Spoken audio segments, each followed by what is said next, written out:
dia, senhores. Então, vamos continuar o vídeo anterior da aula 10, que nós estamos até o momento.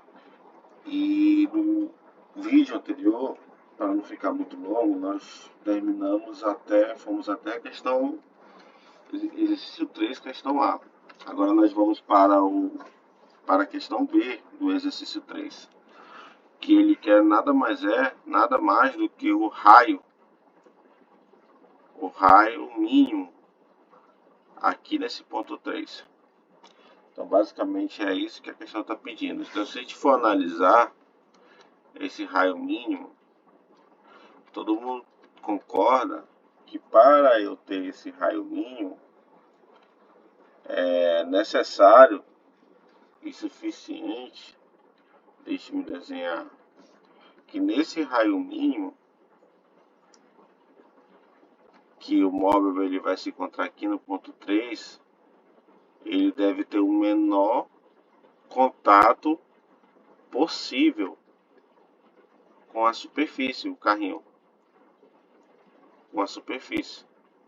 E se ele tem o menor contato possível, se nós fizermos uma análise dinâmica, eu tenho a força peso para baixo e a força normal para cima. Então, deixe-me só organizar aqui a força peso para baixo e a força normal para cima. E para que tenha o raio mínimo, o contato mínimo nessa superfície, essa normal ela vai tender o que a zero. Então ela vai ser aproximadamente igual a zero. Essa é a condição que a questão pede para encontrar esse raio mínimo, raio mínimo de segurança. Raio mínimo de segurança. Ok. Marcos, como eu posso calcular esse raio mínimo de segurança? Aí vou ter que fazer aquela mesma análise. Como o movimento se inicia do ponto 1 e passa para o ponto 2, que já fizemos a letra B aqui, que foi encontrar a força normal no ponto 2, aqui no ponto 3, a normal já vai tender a zero. Então, para encontrar esse raio mínimo, eu vou ter que fazer uma relação do balanço de energia cinética do ponto 1 até o ponto 3.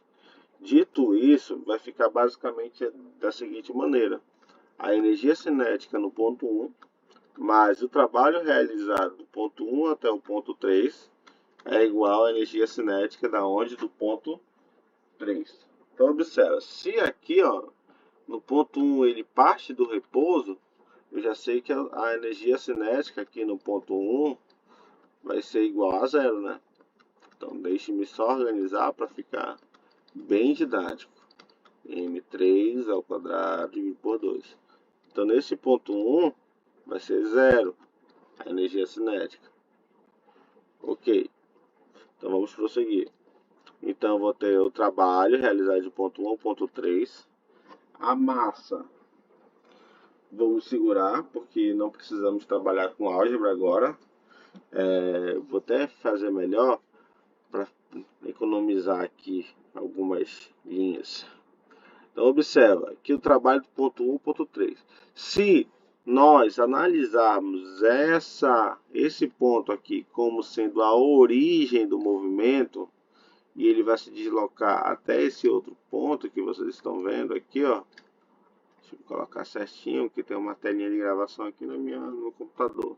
No ponto 3, então se daqui para cá é 12, essa distância daqui para cá é 12, e a distância é 4,5 em relação a esse plano embaixo, então a cota de deslocamento da origem, do início do movimento até o ponto 3, vai ser nada mais do que 12 menos 4,5. Então esse movimento vai ter um deslocamento de 7,5 7,5 metros. Então o trabalho da força-peso vai ter esse deslocamento. Então como ele sai do ponto 1, como ele sai do ponto 1, então temos que vai ser o trabalho, vai ser do próprio da força-peso, vai ser a massa, o peso vezes essa cota. Vai ficar massa vezes velocidade ao quadrado dividido por 2. Força-peso aqui é mg. Aí observa que eu estou começando a trabalhar com álgebra. Vou cortar massa com massa, que a massa se conserva. E vou encontrar a velocidade no ponto 3. A velocidade no ponto 3, que vai ser o que? 2gy. Então, vamos lá. O deslocamento vai ser o que? 7,5, que nós acabamos de ver. Então, vai ficar 2 vezes 7,5 vezes a gravidade. Então, vai ficar o quê? Vamos organizar aqui. Vai ficar v ao quadrado é igual a quê? 15. A gravidade vai ser essa aqui, ó. Show de bola. Agora, vamos levar esse valor para cima. E vamos encontrar o valor da velocidade no ponto 3. Então vai ficar 15 vezes 9,81. E se eu fizer esse produto, vai dar igual, tirar a raiz, eu vou achar que o valor da velocidade vai dar aproximadamente 12,13 metros por segundo. Então, é o valor aproximado da velocidade no ponto 3, aqui no ponto 3. Nesse ponto 3. Ok. Marcos, por que você está fazendo isso? Porque se eu der o zoom aqui nessa imagem, vocês vão observar que é um movimento circular, assim como no ponto 2. Então, se eu fizer o balanço dinâmico, o balanço das forças que atuam nesse ponto, nós vamos conseguir finalizar a questão. Onde se o movimento ele é circular, então eu preciso ter uma aceleração centrípeta, que ela depende da velocidade. Então vamos lá. Deixe-me pegar aqui uma cor. Vamos continuar aqui com a cor amarela. Então nesse ponto 3,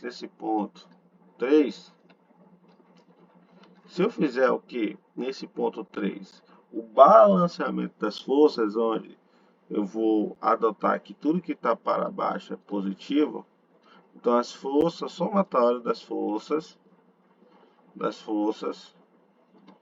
nesse ponto é igual a massa vezes a aceleração. Então vamos lá. O que acontece?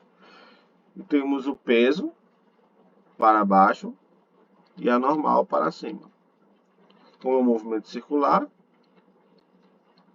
eu tenho essa relação. Olha como está aparecendo o que eu estou precisando aqui. A normal ela vai tender a zero.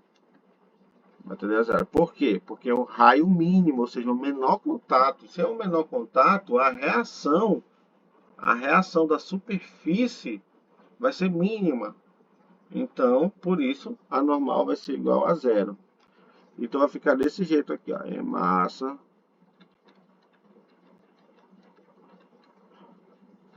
Aí vai ficar mg.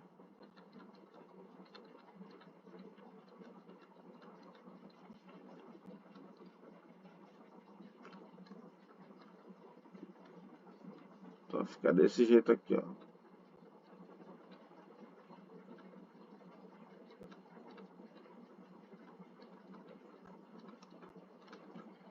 Ok.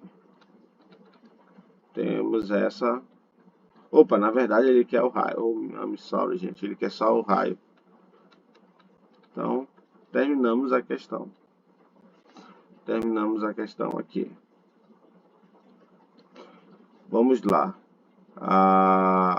Quanto que vale a velocidade? 12,13 ao quadrado dividido por 9,81. Portanto, o raio que nós vamos encontrar é igual a... Na verdade, eu posso fazer até melhor do que trabalhar com esses números. Posso fazer até melhor para trabalhar com esses números.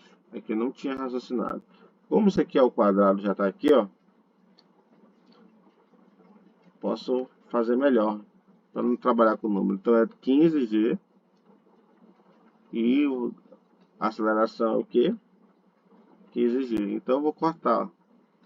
Vou cortar para ficar até melhor. E o raio vai ser quanto? Igual a 15 metros, o raio mínimo. Então esse raio mínimo vai ser igual a 15 metros. Matamos a questão. Agora eu vou colocar aqui, ó. Resposta 15 metros.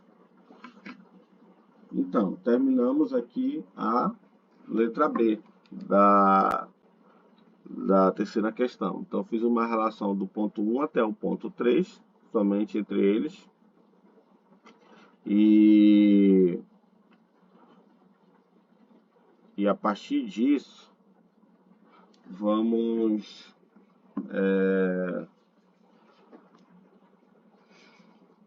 para o próximo tópico. Estou mexendo no celular aqui, chegou uma mensagem e acabei desfocando do vídeo. Vamos lá, o próximo tópico é potência e eficiência. Gente, vamos lá. Potência, vocês já viram esse tópico em algum momento da vida de vocês. Então, o que é a potência? Vamos lá. Olha esse conceito interessante. Ó, a potência é definida como a taxa temporal da realização de trabalho.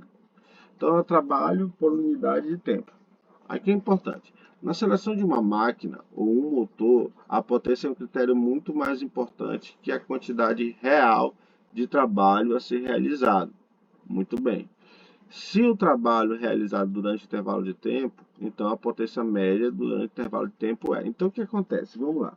A potência nada mais é do que o trabalho realizado por unidades de tempo. É isso que ele quer dizer.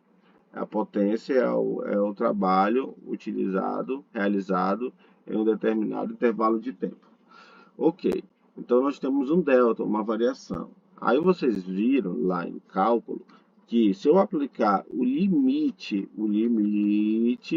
dessa variação do trabalho por unidade de tempo, onde esse tempo ele tende a zero, nós encontramos a própria derivada, ok? A própria derivada. Então é importante ter essa relação. Então a potência pode ser o quê? Ela pode ser descrita dessa maneira, onde o tempo ele tende a zero, então essa variação tende a zero, então a própria derivada. Onde esse trabalho ele pode ser calculado pelo produto da escalada, a força vezes a distância do raio. Então, se vocês lembrarem das últimas aulas, lá atrás, que eu mostrei para os senhores, naqueles eixos, os 3 eixos, eu tenho aqui a partícula, eu tenho uma distância, aí vou levar essa partícula para outra distância. Aí eu vou ter aqui um ΔR, aqui eu vou ter um raio 1, raio 2 e o ΔR. Para ele sair desse ponto para o outro, aplica-se o que? Uma força. Aí tem uma relação vetorial que podemos chegar o que? Nessa equação. Então, coloquei essa equação aqui dentro. E a potência ela pode ser descrita dessa maneira. Então, existem aqui algumas variações. Aqui, 1 watts de energia igual a 1 joules por segundo. Ok? Tem a transformação em HP também. Temos também outros tipos de transformações que é importante termos em mente. Então, basicamente, uma figura pode ilustrar muito bem isso. Então, a potência é o quanto? Ó, eu tenho um motor de combustão interna que possui os quatro tempos, conforme vocês estão vendo aqui, ó, os quatro tempos do motor. Então, o que acontece? Ele está consumindo energia por unidade de tempo. Ele está sempre consumindo energia. Sempre, sempre, sempre, sempre, sempre está consumindo energia. E com isso, ele gera uma potência de consumo, uma potência realizada no, durante o tempo, ok? Então, e a eficiência? Vamos lá, a eficiência basicamente pode ser descrita como a razão daquilo que sai, ou seja, eu tenho uma bomba aqui, ó, uma bomba que tem uma máquina operatriz que está transportando essa água para o reservatório superior. Então, o que está saindo? Está saindo trabalho, todo momento aqui, ó, esse deslocamento, todo momento. Ok? Então, trabalho de saída. E o que está entrando? Está entrando energia, trabalho aqui, ó, entrada, aqui no motor. Então, pela entrada. Então, nada mais é do que a razão daquilo que ele está realizando para fora do sistema, que ele está o trabalho sendo realizado para fora do sistema, por tudo aquilo que está entrando no sistema. E se eu dividir pelo tempo, eu vou encontrar a própria potência, a potência de saída do que ele está levando para fora, por tudo aquilo que está entrando, a potência de entrada, desculpa, potência de entrada. Então, esse é o conceito de eficiência, basicamente, essa é a razão. E vai dar uma porcentagem de 0 a 100%, né? Ok? Outro exemplo é o motor de combustão interna. Se vocês analisarem, também eu vou ter. Ó. Eu vou ter o que? A potência de entrada, que é o que? A combustão, e a potência de saída, que é a transformação dessa energia térmica em energia mecânica. Então, eu vou ter a mesma relação, trabalho de saída pela entrada. Ou então, a potência de saída pela entrada. A saída é o que? A movimentação do eixo vira-brequim. E a entrada vai ser aonde? A combustão, a entrada da energia vai ser aonde? Na no cabeçote, quando acontece o tempo de combustão. Isso nada mais é do que aquele próprio conceito de máquina térmica. O que é a máquina térmica? Recebe calor da energia da fonte quente. Quem vai ser a fonte quente? Vai ser o próprio cabeçote, que é a região da combustão. O sistema ele vai realizar trabalho, que é o que? A rotação do eixo vira-brequim, ele vai ceder calor para o meio externo. Então, o rendimento vai ser esse trabalho que ele está realizando pelo calor que ele recebe da fonte quente. Então, é a saída pela entrada. Então, remete ao conceito de máquinas térmicas.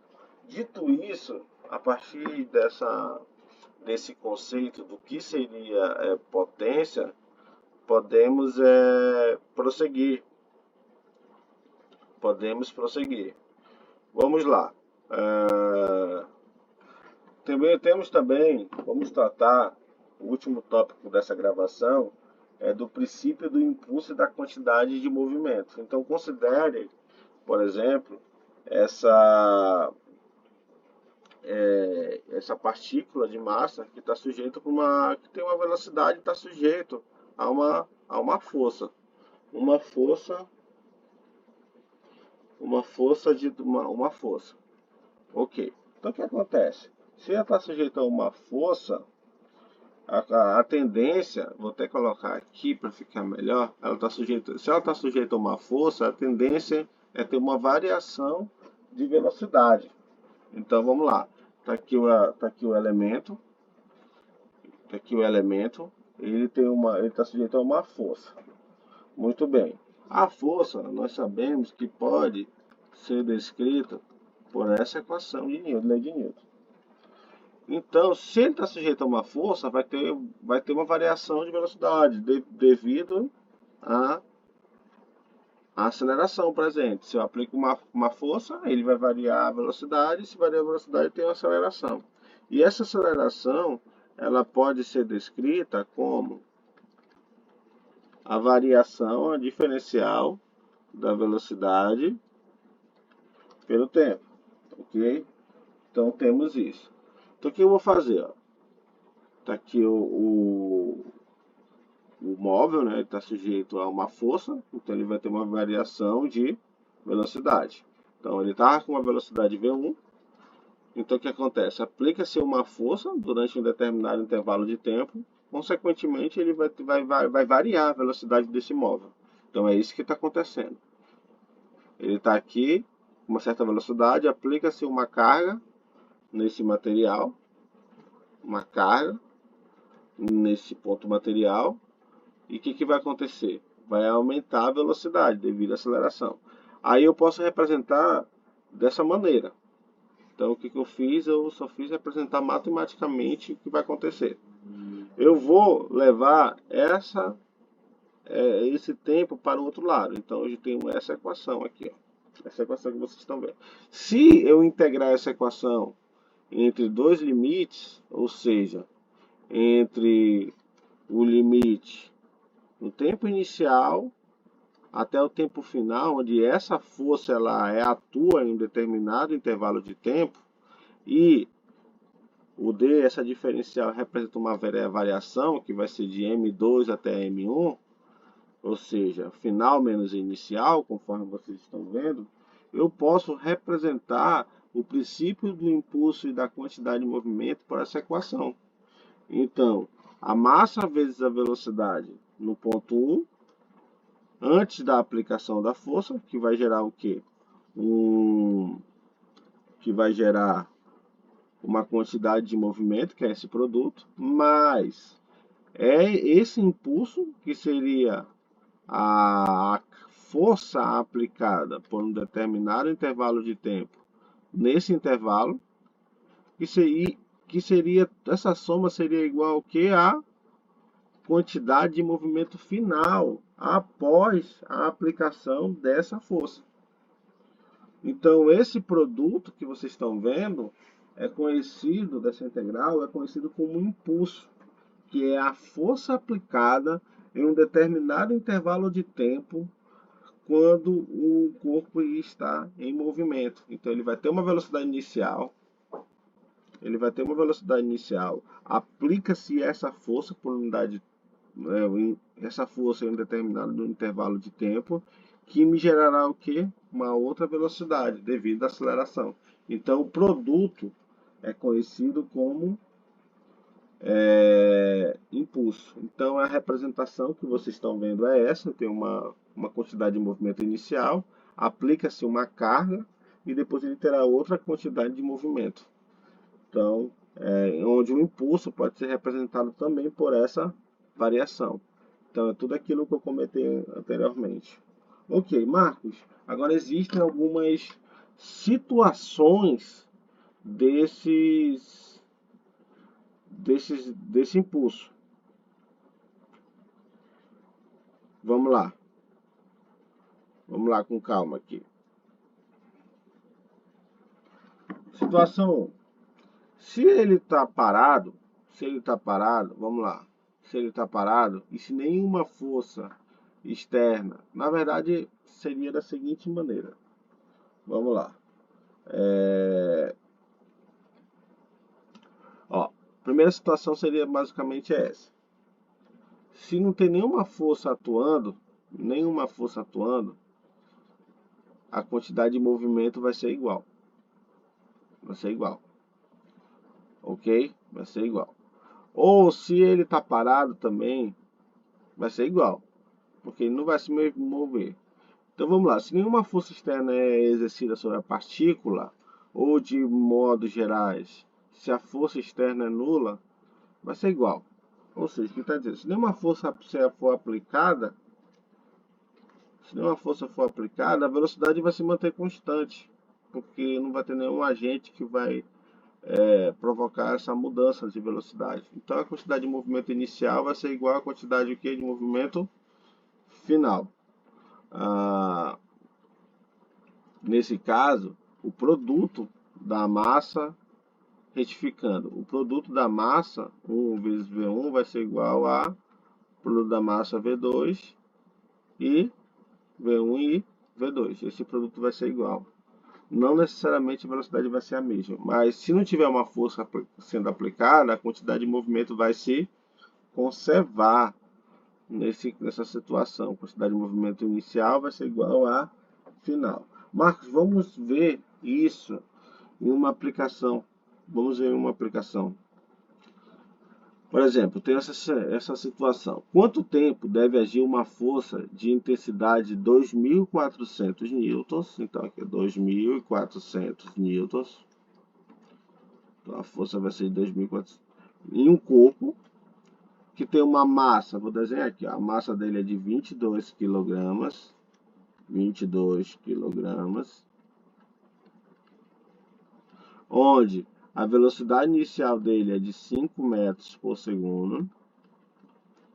E ela vai para 20 metros por segundo. Então vai ter uma variação. Quem é o agente que vai aplicar essa variação na velocidade? É essa força. Essa força é o agente que vai produzir essa variação na velocidade. Ok? Ele quer saber qual é o tempo que essa força vai agir. Qual vai ser o tempo que ela vai agir para ter essa alteração? Então vamos lá. Ó, o que nós precisamos saber é que a massa dele, dados, a massa é de 22 quilogramas. Nós precisamos também saber que a velocidade inicial dele é de 5 metros por segundo. A velocidade final dele é de 20 metros por segundo. E a força aplicada é de 2.400 newton. Ele quer saber, está descarregando esse computador. Deixe-me ver aqui.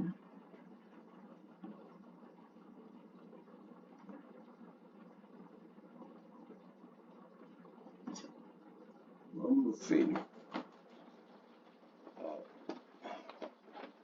Ele quer saber esse tempo, esse intervalo de tempo que essa força vai atuar. Ele quer saber o intervalo de tempo. Então vamos lá.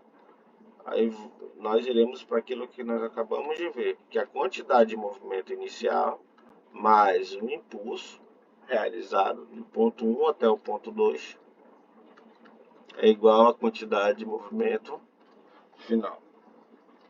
Então vai ficar como massa, velocidade 1, mais o impulso, massa vezes velocidade 2. Correto.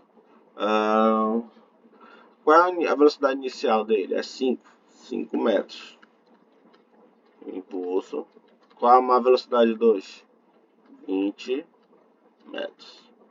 Vai ficar o quê? 15 metros não. 15 vezes a massa. Então 20 metros por segundo e 5 metros por segundo. Ok. O impulso é a força vezes o intervalo de tempo. 15 vezes a massa. Então esse tempo vai ser o quê? 15 vezes a massa pela força, que é quanto? Já vamos calcular aqui. Então vai ficar 15 vezes a massa, esse produto, dividido por 2.400. Então vai ficar 15 vezes 22, dividido por 2.400, que vai dar 13,75 segundos. Então o intervalo de tempo, esse intervalo de tempo, desse ponto 2 até o ponto 3 é igual a 13,75 segundos. Então esse é o intervalo de tempo, que ele vai sair de um ponto até o outro. Então é isso que ele está perguntando. Qual é esse intervalo de tempo que ele vai sair de um ponto até o outro? Ok? Devido à aplicação dessa força que vai gerar o que? Um impulso nesse intervalo de tempo.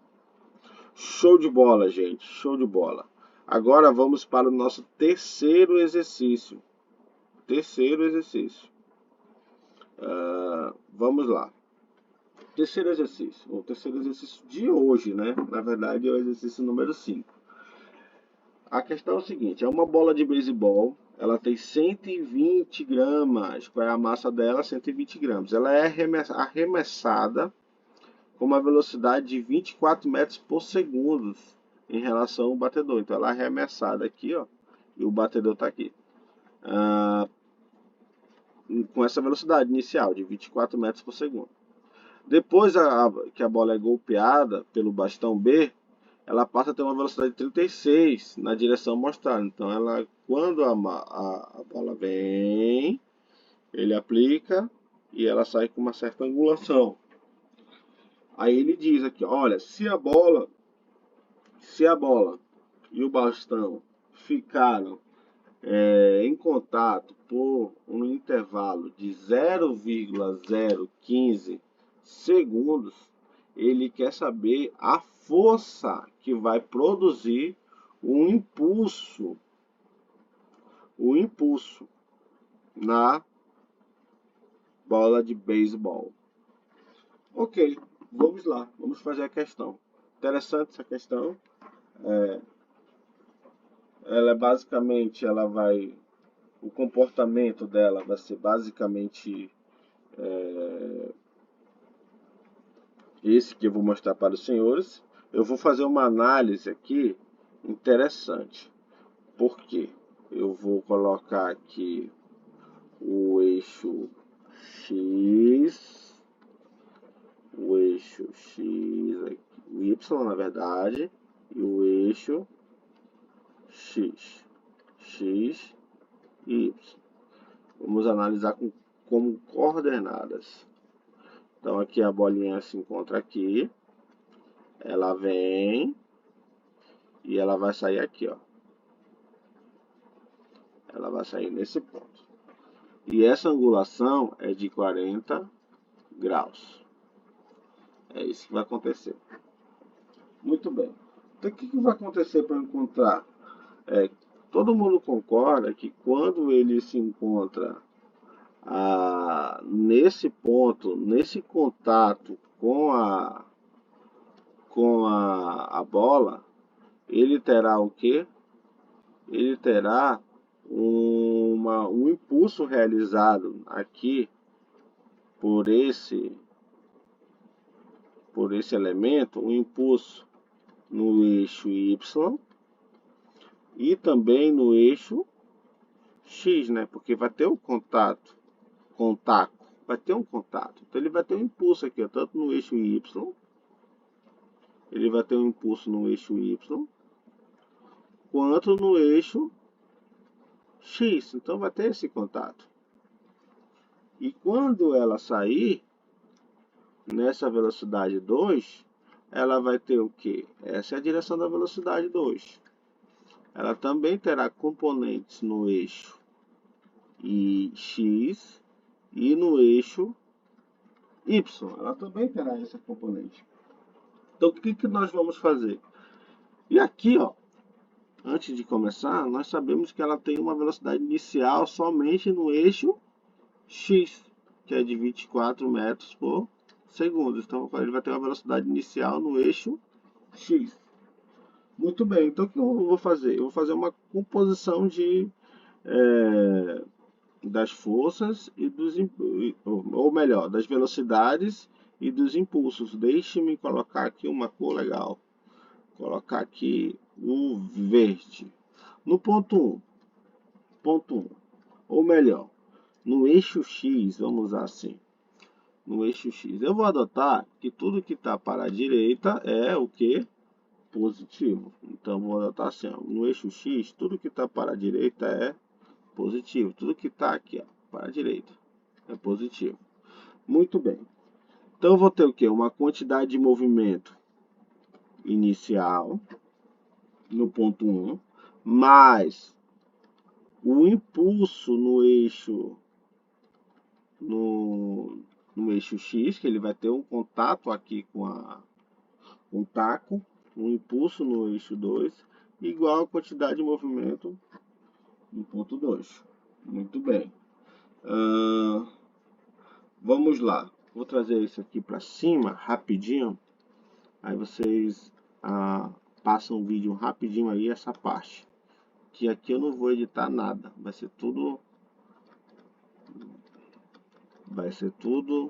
no improviso, não vou editar nada. O importante é eu passar a ementa para os senhores. Vamos lá. Então eu tenho essa composição aqui no eixo X. Então observa, todo mundo concorda comigo, eu sei que vocês estão aí concordando comigo, que nesse ponto aqui ele está caminhando para a esquerda. E eu adotei que tudo seria positivo para a direita. Então vai ficar menos a massa vezes V1 mais o impulso. O impulso no eixo X.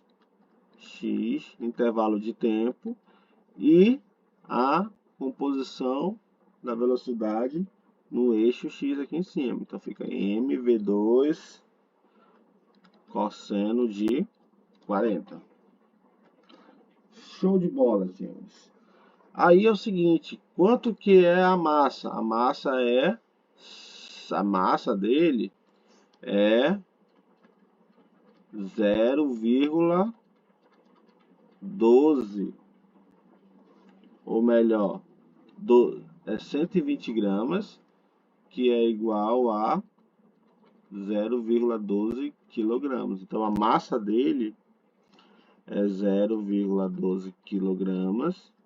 12, vou botar só 12. A velocidade inicial dele é o que? 24, ok? Mais a força aplicada. E o tempo de contato é de 0,015. Então o tempo de contato dele é de 0, esse intervalo de tempo é 0,015 segundos. Muito rápido, né? Então fica 0,015 segundos. Ok, a massa dele acabamos de ver, 0,12. A velocidade 2 dele, quando ele sai, é de 36. E o cosseno de 40. Observa, importante. Quantidade de movimento inicial é negativo porque está vindo da esquerda para a direita. A quantidade de movimento final no eixo X vai ser positiva, porque ele está indo da esquerda para a direita, no sentido positivo. E aqui está no sentido que? Negativo. Muito bem, senhores. Agora vamos fazer as contas. Vai ficar menos 2,88 mais 0,015 fx vezes, e tudo isso aqui vai dar o quê? Observa que, importante, a velocidade 2 aqui nesse ponto, ele vai fazer um ângulo de 40 graus, ó, de 40 graus. Então, se eu for analisar somente o eixo X, eu vou ter que projetar essa velocidade aqui no eixo X. Então, V2x vai ser V2 vezes a projeção aonde? No eixo X. Então, vou projetar no próprio eixo X. Então, eu vou pegar essa velocidade e vou projetar aonde? No eixo X. Então, vai ficar V2 vezes o cosseno, que eu vou projetar essa velocidade aqui nesse eixo. Então, vai ficar V2 vezes o cosseno de 40. V2 vezes o cosseno de 40. Por isso, e o V2 é quanto? 36. Agora eu vou fazer a conta, que vai dar aproximadamente 3,3. Com isso, senhores, eu posso terminar de calcular o eixo X. Aqui vai ser só uma álgebra para os senhores. Essa álgebra aqui.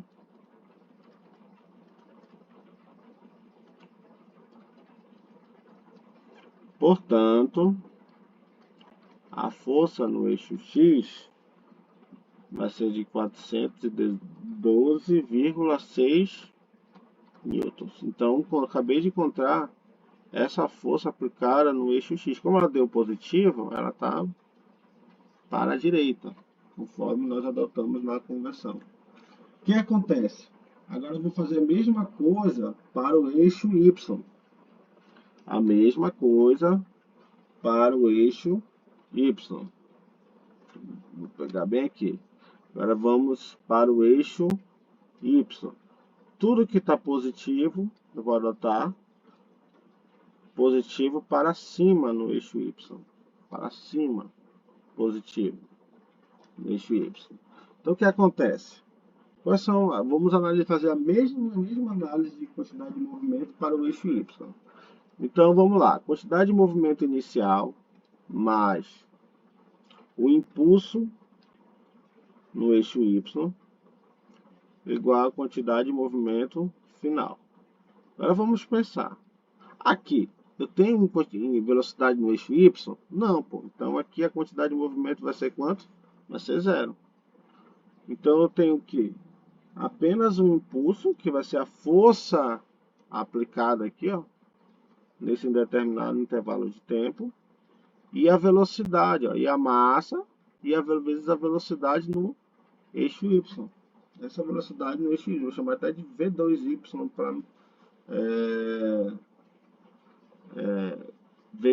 para melhorar a nossa didática. Vou chamar de V1x aqui e V2, ou melhor, V2x aqui, eu vou chamar de V2y. Então o que acontece? Deixa eu apagar aqui. Deixe-me apagar. Então o que acontece? Vamos levar essa conta para cá e vamos encontrar a força em Y. Força em Y vai ser V2y vezes M, intervalo de tempo. Aí o que acontece? Vou dar um zoom aqui. Todo mundo concorda que essa velocidade 2 aqui, ela vai ter a projeção em x, que vocês estão vendo, e também tem uma projeção em y. Se a projeção y, a velocidade em x, desculpa, é a velocidade resultante 2 vezes o cosseno, que ele vai fazer a projeção no eixo x, no eixo y vai ser a velocidade 2 vezes o seno. Então, no eixo y vai ser V2y, V2 vezes o seno de 40. Então, o que eu vou fazer? Ó, V2 vezes o seno de 40, a massa, pelo esse intervalo de tempo. Então, nós vamos só substituir valores. O que nós vamos fazer agora é a substituição de valores. Substituição de valores. Então vai ficar como? 36 seno de 40. A massa é 0,12 dividido nesse intervalo de tempo que é quanto? 0,015. Então a força em Y vai ser quanto? Fazendo essa conta, 185,1 newtons. Pronto. Eu encontrei as forças atuando. Que é a questão está pedindo. Ó. A força impossível média. É isso que ela está querendo. Aquela força. Ela quer quanto? Opa, qual é? Ela está perguntando qual é a força. Eu até coloquei um intervalo de tempo aqui, mas na verdade ele quer a força. Opa. Voltei para o slide equivocado aqui. Ele quer a força. Ele quer a força. É esse o slide. Ele quer a força impossível. Fui para o outro slide. Vamos lá. Mas eu não vou editar. Vai ser esse mesmo. Então o que acontece? Essa força aqui, se vocês analisarem, ela vai ter aqui a força em X, que nós acabamos de encontrar. A força em X. A força em Y. Aí ele vai ter o que? A própria resultante da força, ok? Então vamos encontrar a resultante. A força resultante vai ser o que? Esse produto aqui, ó, essa